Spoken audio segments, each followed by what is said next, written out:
Imagine you have two people, Alice and Bob. Alice, both people start at day one deciding they will become freelance developers. And Alice just decided on day one become freelance developer. Both create an account on the first day. Alice just keeps on working on her freelance developing business day after day after day for 365 days in a row. So she's spending only say 2 hours per day on her freelance developing business.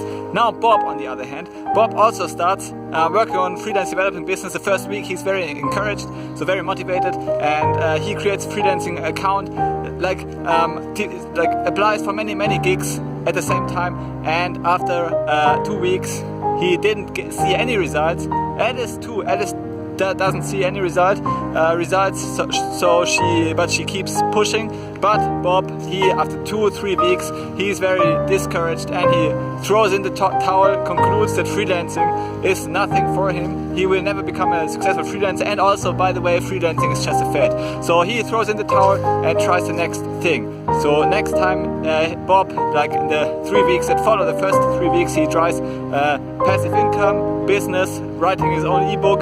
Then he tries a YouTube channel, but also after a few weeks he's discouraged because the YouTube channel doesn't take off, and he concludes that YouTube is just too crowded, there's nothing to gain. And after a few months he tries different things.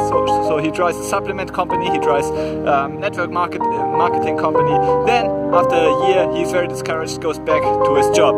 And what does Alice do? Alice, she's just working 1 year on the freelance business, and after a year working diligently day after day after day on her business, she reaches the 6-figure earning level, which was her target at the same time at the beginning. So, do you think this is a realistic behavior? Can you see yourself in either Alice or Bob? So if you're like me, so this is a very obvious question. It's obvious that it is much better to work on something persistently day in, day out for at least 2 years. So if you do this, if you work persistently on something for 2 years, then only then you can conclude whether something works or not. Before that, you have no business concluding something doesn't work or something works. And this is like the critical element, persistence. If you do anything in life, anything worth doing, you must be persistent at it. And so if you want to, so this is like the lesson today. I will record a number of these short lessons for freelance developers that help them improve their business. If you like the video, give it a like and subscribe to the channel, and see you in the next video. Bye.